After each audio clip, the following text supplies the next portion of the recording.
Qrup dostlarımız, değerli Şuşaçılar, Şuşa qrupu, hər bizi xoş gördü, hər bizi salamlayıram.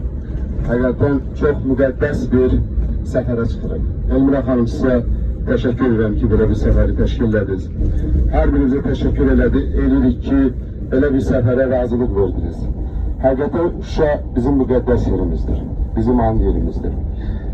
Şuşa Azərbaycanın çox nadir bir incilərindən biridir. Hətta Cənab Prezident dedi ki, Şuşasız qələbə yaxşı deyil, yəni ləzzət eləməz. Qələbə Şuşa ilə tamamlanmalıdır.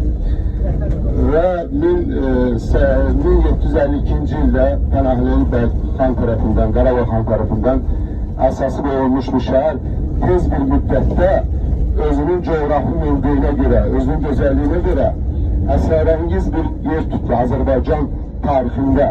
19-20-ci əsrlərdə demək olar ki, Şuşa Azərbaycanın milli konservatoriyasına çevrildi. Şuşa musiqi mərkəzinə çevrildi. Şuşa demək olar ki, bütün mədəni tədbirlər Şuşada keçirilirdi. Şuşa böyüdükcə, Şuşa Azərbaycana söz saldıqca bəzi düşmənlərin gözünə tikan batırıldı. Elə buna görə də Şuşa 3 dəfə 1905-ci ildə, 1920-ci ildə, 1992-ci ildə yandırılıb məhv olunmuşdur. Ancaq hər dəfə təzdən Şuşa döyülmüşdür, hər dəfə təzdən Şuşa döyülmüşdür, biraz da şöhrəti artmışdır. Birinci dəfə həm Azərbaycan həm də erməni icması tərəfindən Şuşa yandırılmışdır. Ancaq 1920-ci ildə daxili düşmənlərimiz, Azərbaycanlılar tərəfindən Şuşa yandırıldı. 92-ci ildə isə ermənilər tərəfindən demək olar ki, Şuşa dağıldı. Şuşa 195 insan Şuşalını amansızcasına qətl etdirdilər. 165 Şuşalı isə əlil öldü və onları yaraladılar. 150-si tamamilə indi də əllər arasında gəzir. 20 mindən çox Şuşalı isə qaçqın oldu. Həqiqətən 1992-ci il mayın 8-də ermənilərin bizə çəkdiyi bu Şuşa dağı hər birimizin qəlbində böyük bir miskil yarattı. Hər birimizin gözlərindən göz yaşı axıtdı. Axı nə belə olmalıydı? Axı niyə biz Şuşanı itirməliydik? Yəni bu sual uzun müddət hər birimizi düşündürürdü.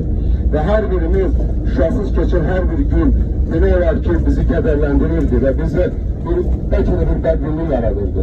Ancaq Cənab Prezident həmişə deyirdi ki, Qarabağ bizimdir və ədalət bərpa olunmalıdır. Bu tarixi ədaləti mütləq bərpa eləmək lazımdır. 2020-ci il, yenə də eyni tarixdə, ayrı-ayrı aylarda, noyabrın 8-də Şuşa sən azadsan, sən bizimsən, sən artıq bir çərəcəksən, Cənab Prezident dilləri və mən həmin günü sizin də yadıma düşəndə tüklərim biz olur. Mən o vaxtı maşınla gedirdim, o qələbə sırağı olanda 28 küçəsində. O qələbə Cənab Prezident elan edəndə bütün maşınlar dayandılar. Ani dayandılar və hamımız düşdük. Kimliyindən, mənsubiyyətimizdən, nəyindən asılı olaraq hamı rəqs elədik.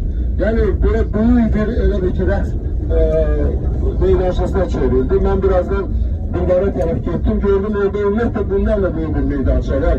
Yəni, böyüdən kiçiyə, qadından, uşaqdan, hamıdan tutmuş, hamı rəqs edirdi, hamı oynayırdı, hamı maşınları açıb böyük səs vermişlər. Həqiqətən bu qələbə möhtəşəm idi, möhtəşəm idi.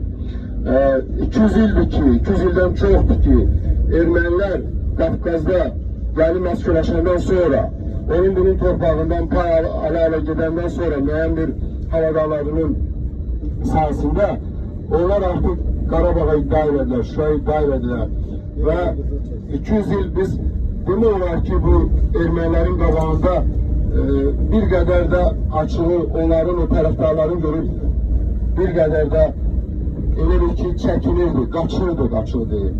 Və 1988-ci il Torxana meşəsindən başlayan Qarabağ döyüşləri və erməni havadarlarının onların köməyi, həm yaxın erməni havadarları, həm də uzaqda yaşayan erməni havadarları, onların köməyi nəticəsində Azərbaycanın 20%-i işğal olundu.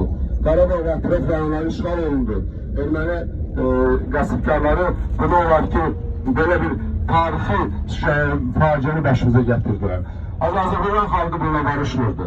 Azərbaycan dövləti barışmırdı. Uzun müddət ünvəndə ayrı-ayrı tribünalardan sübut elədi ki, Qarabağ bizimdir. Baxmayaraq ki, ermənilər öz havadarlarına təbliğat aparırdı. Cənab Prezident İlham Əliyev, Ali Başkomandan hakimiyyəti gələndən sonra qəti surətdə dedi ki, Qarabağ Azərbaycana qayıtmalıdır. Tarixi ədalət bərpa olunmalıdır. Heç bir 7 rayonun qayıtması yox, bütün Qarabağ Azərbaycana qayıtmalıdır. Başqa surət ola bilməz. Və uzun müddət apardığı diplomatik mübarizə və dünyanı inandırmağa, çünki bilirsiniz, çoxları qınırdı ki, niyə biz başlamırıq? Hər şeyin bir vaxtı var. Cənab Prezident yaxşı bilirdi. Nəyi, haçan və necə eləmək lazımdır. Vaxtı çatmalıydı. Vaxtı çatmasaydı, biz qaş düzəldən yolda gözümüzlə çıxarda bilərdik. Vaxtı çatdı və Cənab Prezident dəmir yumruğunu işə saldı. Dəmir yumruqla demək olar ki, Qarabağ azad olundu, 44 günlük müharibə, xalq, iqtidar birliği, bütün xalq, demək olar ki, kimliyindən asılı olaraq Cənab Prezident, Ali Başkomandan ətrafında sıx birləşdilər. Sıx birləşdilər. Onlar Ali Başkomandanın demək olar ki, xalqla hakimiyyət birliği heç olunmayan dərəcədə oldu. Hani bir noktaya vuruldu. Və bunun nəticəsində biz qısa bir vaxtda ermənilərin bizim zayıf olduğumuz vaxtda, güclü havadarları olduğu vaxtda 4 ilə işğal elədiyi əraziləri biz cəmi 44 gün azad elədik. Hələ burada yenə də maneələr olmasaydı bu biraz da az ola bilərdi. Və həmin 44 gün ərzində Cənab Prezidentin verdiyi müsahibələr, dünyanın telekanallarına verdiyi müsahibələr həqiqətən çox möhtəşəm idi. Demək olar ki, ordumuzun gördüyü iş qədər də Ali Başkomandan iş gördü. Yəni, təzyiqlər güclü idi.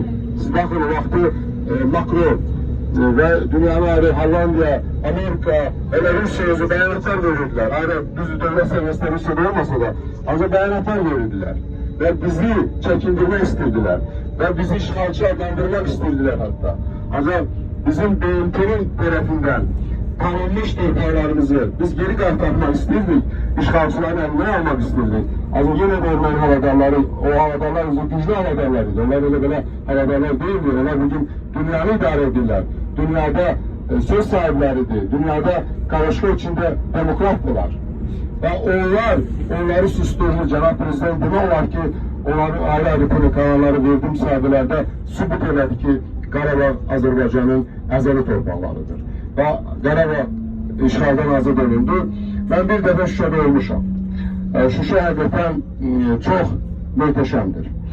Şuşa işğal olunanda indi ömür keçir, mən bir qədər hələ yaş cavan idi, olmamışdım. Ancaq Şuşa işğal olundan sonra Şuşa haqqında bəzi məlumatlar alandan sonra qəlbim həmişə Şuşada olub. İstəmişəm ki, Şuşada olum, Şuşanı görüm, bu möhtəşəm yer nədir? Şuşa gedəndən sonra həqiqətən elə bir ki, Allah onu yaradı. İndi siz gedənlər olub, bəlkə olanlar olub, olmayanlar görəcəklər. Yəni, daşların, sıldırım daşların üstündə bir şəhər. 5,5 kvadrat kilometre olan bir şəhər. Həqiqətən möhtəşəm bir şəhərdir. Möhtəşəm. Bugün Qarabağda bütün sahələrdə işlər gedir. Yəni, elə biz indi daxil olacaq birazdan, elə Füzulidən başlayaraq, Dərədizdir, Ağdamdır, yəni bütün o işğal olmuş, azad olmuş rayonlarda işlər gedir. Qarabağda da, Şuşada da işlər gedir. Şuşada cıvır huzur möhtəşəmdir və qalxanda insanın qəlbi, demək, nə deyim, qururla davranılır ki, artıq biz Şuşadayıq, artıq həsrətində olduğumuz Şuşadayıq. Hər bizi təbrik edirəm. Həqiqətən bu möhtəşəm anları birazdan biz bir yerdə yaşayacağıq. Qarabağ torpağı çox möhtəşəm torpağıdır. Mən orada bir neçə rayonda olmuşum, o zaman militär olmamışım. Həqiqətən çox bərəkətli torpağıdır, çox münbit torpağı var.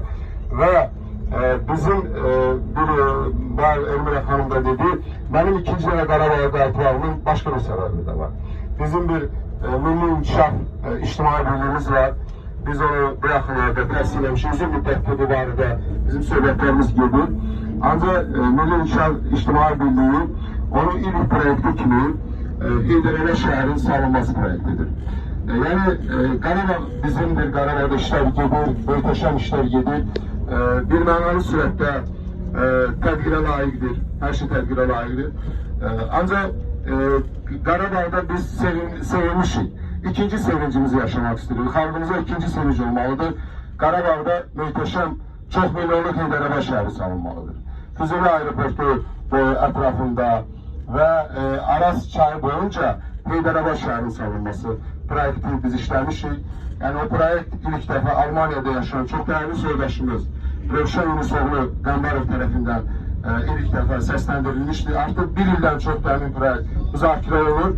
Ancak ayın 7'sinde ise hemin bizim Milli İnşaat Birliği hemin proyekt üzerinde çok ciddi işlemeler yaparandan sonra biz görüş geçirdik ve Cenab Prezident'e müracaat olmamalıdır. Müracaat artık gidip birçok sayfalarda artık seslendirilir.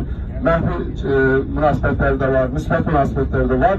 Ancak halkımız çok uğurludur. Birinci, ben iktisatçıyım. Azerbaycan'da ikinci böyük şehrin salınmasına ihtiyaç var. İhtiyaç var. Bugün Bakı'da 3 milyona yakın ahali var. Ve o 3 milyon Bakı'da olanda Bakı'da tıkaç elinden yerine olur. Demək olar ki, işleme oldu. Bakı salınanda 10 milyonluk şehre hesaplanılmamıştı. Ancak indi milyonluk şehir olub ve indi artık milyon biraz da artsa Bakı'da demək var ki, işleme qabiliyyəti yok.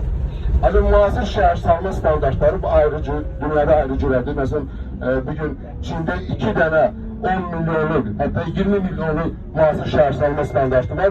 Qabaqcadan planlaşdırır. Onun infrastrukturu, onun kommunikasiyaları, onun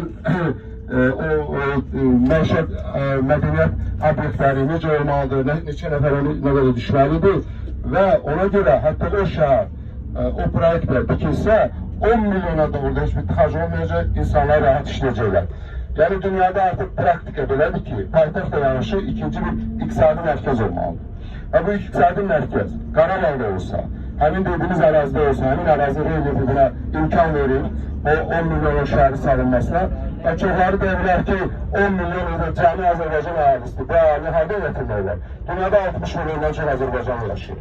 Və bu Azərbaycanlar hamısı heç də yaxşı yaşamırlar. Əgər Azərbaycanda mümkün şərait yaradılsa, bazı bürokratik əngəlliklər aradan qaldırılsa, insanlara azad nəfəs verilsə, inanıram ki, həmin şəhəri 15 milyona çatdırmaq olar. Tez bu reallıqda heç bir problem yoxdur. Və bu iqtisadi mərkəz əgər Heydərabad şəhəri, həm də qarşıdan Heydər Əliyevin illərin 100 illik yubileyi gəlir, həmin yubileyə demək olar ki, bizim xalqımızın böyük bir töhfəsi olacaq Heydərabad şəhəri. Heydərabad şəhəri salınsa, eyni zamanda bunun iqtisadi səmərəsi və yanası, bunun böyük siyasi bir əhmiyyəti var. Yüzillərlə bu erməni itləri bizə vururlar. Yüzüllərlə dünyanın istənilən yerində vururlar. Və bunun bugün də, hətta bunların başı əzilsə də, Cənab Prezident o gün də dedi ki, siz yenə başınızı qalırsınız, yenə də biz dəmir yumruq yerindədir. Hətta bu əzilsələr də, hətta Paşinyan bugün artıq son dəfə siz baxdınız ki, Dağlıq Qarabağ problemi haqqında danışmadı. Yəni artıq bir kimi bitib. Ama yenə də danışırlar, orada burada bazı, hətta havadarlar daha çox danışırlar, ermənilərdən çox danışırlar. Qarabağda elə bir möhtəşəm şəhər tikilsə, artıq hamının sesi kesiləcək. Artıq biləcəklər ki, burada ikinci bir söhbət olmaz, böyle bir möhtəşəm, böyle bir, yani bu şəhər salma, bilirsiniz bu, böyle bir investisiya tələb edən bir proyektdir. Çok büyük investisiya tələb. Böyle bir investisiya Qarabağ'a qoyulsa, yani arada surətdə erməni havadarları bu kulyalarla el çəkəcəklər, onlar da el çəkəndən sonra ermənilər də susturulacaqlar. Qarabağ Azərbaycan olacaq və Qarabağ Azərbaycandır. Hamımız birlikdə əlbət etdik. Və Heydərabad şəhərin möhtəşəm bir yerində proyektdə belə nəzər tutulur. Qarabağ Azərbaycandır. Yəni 20 hərfdən 3 nida işarəsindən ibarət hər biri, hər hərf bir bina olmaq şərtilə, binaların hündürlüyü təxminən 100 metr olmalıdır. Qarabağın möhtəşəm bir yerində yazılmalı, Qarabağ Azərbaycandır. O yana gedən, bu yana gələn, yanından keçən, bütün hamı görməlidir ki, bu Qarabağ Azərbaycan torpağıdır. Və onlar səsini kəsməlidirlər və kəsəcəklər də. İnşallah mənim bu gedişin ikinci məqsəddə budur, bir daha torpaqlara baxmaq istərdim, bir daha proyekt üzərində işləmək istərdik. Hamımıza uğurlar arzulayıram. Həqiqətən səfərimiz də möhtəşəmdir, qələbəmiz də möhtəşəmdir. Siz də möhtəşəmsiniz. Möhtəşəmsiniz ki, belə möhtəşəm bir səfərə çıxılır. Qarabağ Azərbaycandır.